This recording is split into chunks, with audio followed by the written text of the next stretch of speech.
فجر پہ گھمنڈ کرنے والوں، ظہر پہ اترانے والوں، جان نماز نے کہہ دیا کہ جس کے دل پاک و صاف نہیں ہے بغض و کینے سے، ان کے سجدے ان کے سر کے اوپر نہیں جاتے، ان کی نمازیں ان کے سر کے اوپر نہیں جاتی، ان کی دعائیں ان کے. اس کا مطلب صرف نماز پڑھ کے بھی چھٹکارا نہیں ہے. قرآن کہتا ہے عاملۃ ناصبۃ تصلی نارا حامیہ. قرآن میں چھوڑا ہی کچھ نہیں ہے. یہ بھی قرآن کا معجزہ ہے. گنی ہوئی آیتوں میں قرآن نے سب بیان کر دیا ہے. وَلَا رَطْبٍ وَلَا يَابِسٍ إِلَّا فِي كِتَابٍ مُبِينٍ. ہر رطب و یابس کو قرآن میں بیان کر دیا گیا ہے، کھول کے بیان کر دیا گیا ہے. قرآن کہہ رہا ہے عاملۃ ناصبۃ تصلی نارا حامیہ. عمل کر کے آئیں گے، محنت کر کے آئیں گے، پھر بھی جہنم میں ڈالے. بے عمل نہیں، عمل ہوگا، عمل، محنتیں ہوگی، محنتیں. وجہ ان کے دل صاف نہیں ہوں گے. پڑوسیوں کے لیے، بھائیوں کے لیے، بہنوں کے لیے، پھوپھیوں کے لیے، چچا تایوں کے لیے، دوستوں کے لیے، یاروں کے لیے. بلکہ قیامت کی نشانی میں نشانی یہ بھی ہے، ہاتھ ملیں گے، دل نہیں ملیں گے.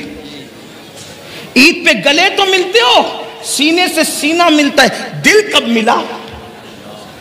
اور ایک بات آپ کو بتاؤں، حضور نے جنتی ہونے کی نشانی بیان کی.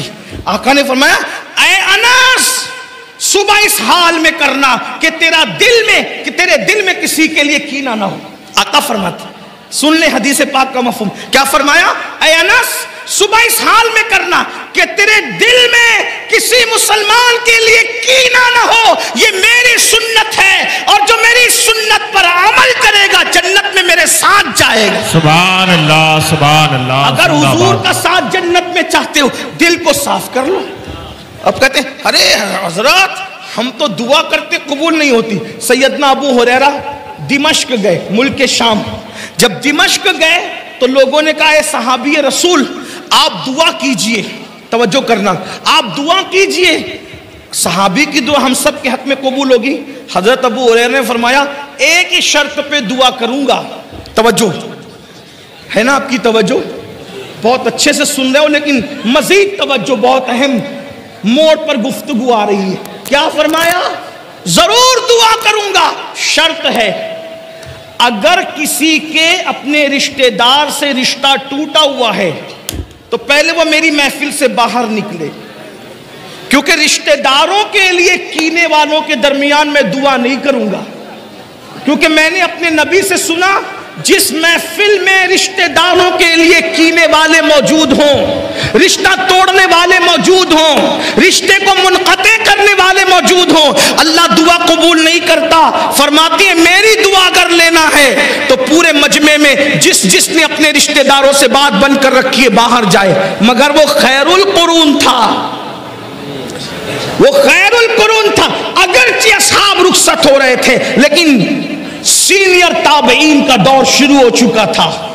پتہ ہے جب پورے مجمع میں دمشق میں اعلان ہوا کہ دل میں کینے رکھنے والے اور رشتے توڑنے والے محفل کے باہر نکلیں، تو پوری محفل میں کوئی بھی ایسا نہیں تھا جو جائے سوائے ایک جوان کے. وہ جوان اٹھا اور اٹھ کے جانے کے بعد فوراً گھر پہنچا، اپنی پھپھی کے پاس گیا. کہا پھپھی اماں مجھے معاف کر دو، میں نے تم سے بات بند کر رکھی تھی. وہ پھپھی نے کہا اب ہوش آیا تجھے؟ کہا ہوش اس لیے آیا کہ حضرت ابو ہریرہ نے اپنی محفل سے مجھے نکال کے بھگا دیا کہ جب تک کہ رشتوں کو کاٹنے والے، دل میں کینہ رکھنے والے میں موجود ہوں گے میں دعا نہیں کروں گا. تو پھپھی امی اب صحابی کی دعا کی برکتیں لینی ہے تو میں تمہارے ساتھ صلح کرنے کے لیے آ گیا. آپ مجھے بتائیں یہ مقبول دعاؤں کی محفلیں تھی. ہماری محفل کا حال تو یہ ہے اگر 100 لوگ موجود ہیں تو 98 لوگ تو سارے بغض کینہ لے کر کے آتے ہیں، پھر کہاں دعا؟ لوگ کہتے ہیں مولانا پہلے جب بارش مانگنے کے لیے جاتے تھے تو جاتے تھے بھیگ کے آتے تھے، پہلے کے مولانا لوگ ایسے تھے. میں نے کہا ہوش کے ناخن لو، مولانا تو اب بھی ویسا ہی مولانا ہے، تمہارے دل کہاں ہے؟ آمین کہنے والوں کے دل کہاں ہے؟ دل میں بغض ہے، کینے ہے، حسد ہے. اور ایک بات اور آگے بڑھ کے بتاؤں، اب توجہ کرنا. جب پھپھی کے لیے، بھائی کے لیے، چچا کے لیے دل صاف نہ ہو تو یہ حال ہے کہ سجدے سر کے اوپر نہ جائیں. اور جو ماں باپ کی بد دعا لیں، جو ماں باپ کو تڑپائیں، ماں باپ کو سسکیاں لینے پہ مجبور کریں. کسی کے ماں باپ کسی کے دروازے پر روٹی کا ٹکڑا مانگ کر کے گزارا کر رہے ہیں. کسی کے ماں باپ مسجد کے زینے پہ بیٹھ کر کے بھیک مانگ کر کے گزارا کر رہے ہیں. کسی کے ماں باپ اللہ اکبر کسی کے یہاں برتن جھاڑو کر کے اپنا گزارا کرنے پر مجبور ہے.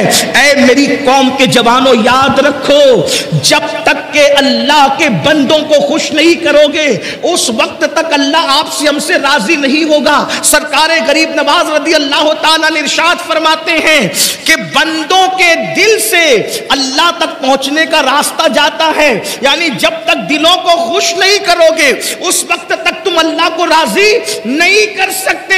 حضرت سیدنا امام جعفر صادق کا قول ہے، روئے زمین پر جتنے ذرات ہیں اس سے زیادہ اللہ تک پہنچنے کے راستے ہیں.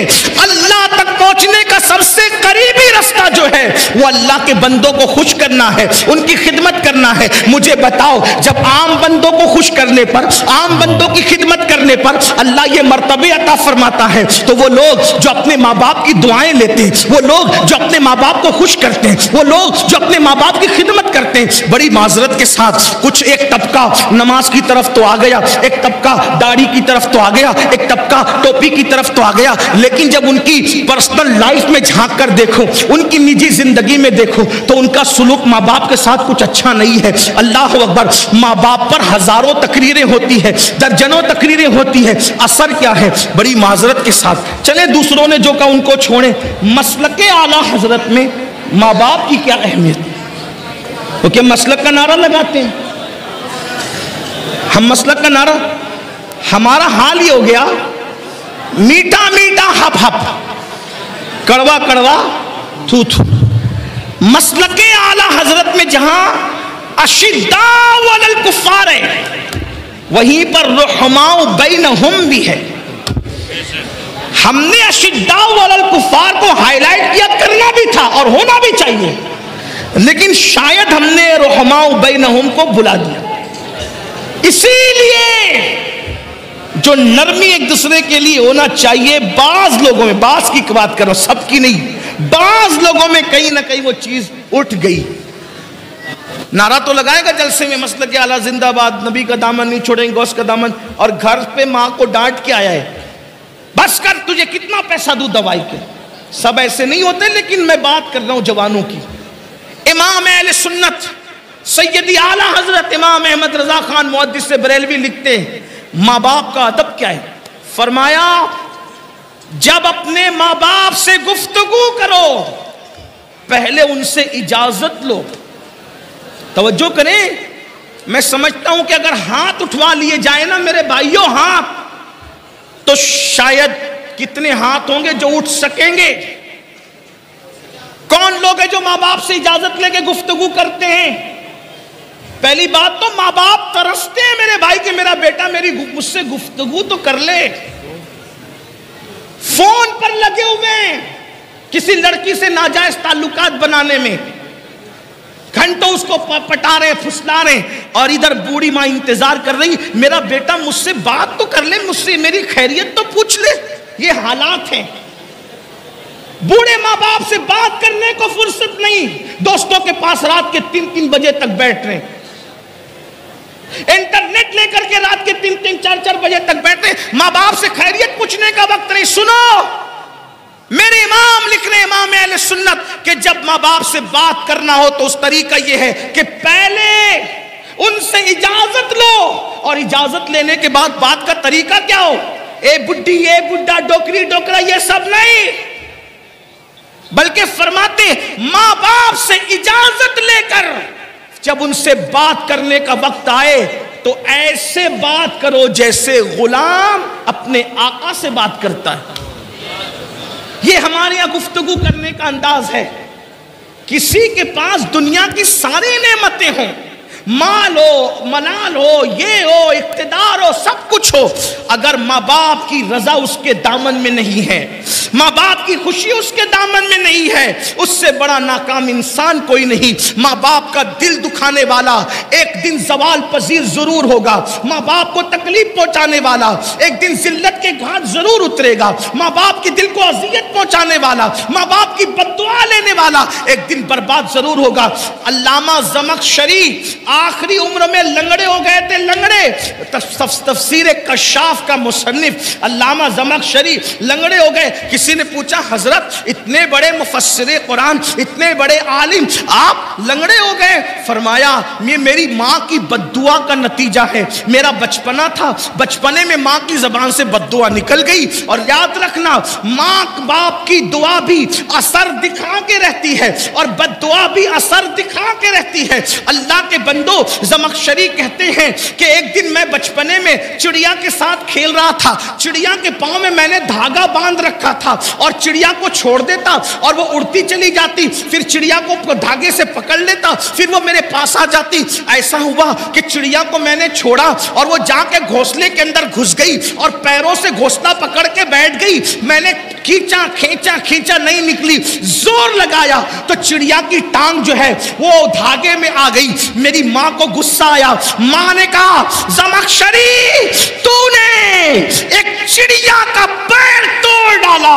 ماں کے جذبات تھے، جذبات میں زبان سے نکل گیا، تو نے چڑیا کا پیر توڑا، اللہ تیرا پیر توڑ دے۔ اللہ اکبر۔ کہتے ہیں علامہ زمخشری کہتے ہیں کہ یہ میری ماں کی زبان سے نکلے ہوئے الفاظ تھے۔ پوری زندگی اس کا اثر نہیں ظاہر ہوا، لیکن مرنے سے پہلے ماں کا دل نہیں دکھایا تھا، ماں کو تکلیف نہیں پہنچائی تھی، ماں کو اذیت نہیں پہنچائی تھی، لیکن ایک چڑیا کے معاملے میں جذباتی ہو کر ماں سے زبان سے نکل گیا، پورا ہوا۔ تو اللہ کے بندو، خوشیاں ڈھونڈنے چلے ہو، نعمتیں ڈھونڈنے چلے ہو، برکتیں ڈھونڈنے چلے ہو، تو بات دور نکل گئی۔ عرض کیا کر رہا تھا؟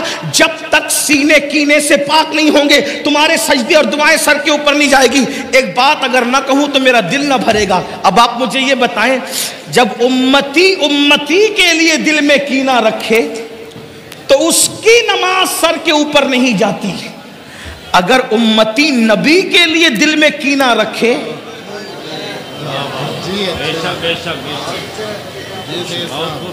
پھر وہاں تو نماز کا تصور ہی ختم ہے۔ اور کینے کا اثر کب پتا چلتا ہے؟ توجہ چاہتا ہوں، میں کسی کو ٹارگٹ نہیں کر رہا ہوں، صرف سعادت مند روحوں کو آواز دینا چاہتا ہوں۔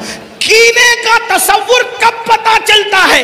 توجہ، کینے کا اثر اس وقت پتا چلتا ہے کہ اللہ نہ کرے کسی کے دل میں علامہ ایوب صاحب کے لیے کینہ ہو، مفتی ایوب صاحب کے لیے کینہ ہوا، میں نے جہاں تعریف شروع کی اس کا منہ اترنا شروع ہوگا۔ یعنی کہ جس کے لیے دل میں کینہ ہوتا ہے اس کی تعریف انسان سے برداشت نہیں ہوتی۔ کینے کی یہ علامت ہے۔ نمبر 2، جب کسی کے لیے دل میں کینہ ہو اس کی لوگ تعظیم اور عزت کریں تو بھی انسان سے برداشت نہیں ہوتی۔ تو اب دنیا میں کن کے سینوں میں نبی کے لیے کینہ ہے؟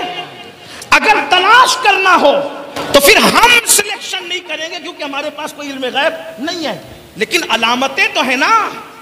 جب علامہ مفتی ایوب صاحب کی تعریف کسی کو برداشت نہ ہو تو ہم سمجھتے اس کے دل میں کینہ ہے۔ سید فرید میاں کی تعریف برداشت نہ ہو، ہم سمجھتے دل میں کینہ ہے۔ ہم ان کی عزت کریں تو وہ بے چین ہو جائیں، سمجھ جاتے دل میں کینہ ہے۔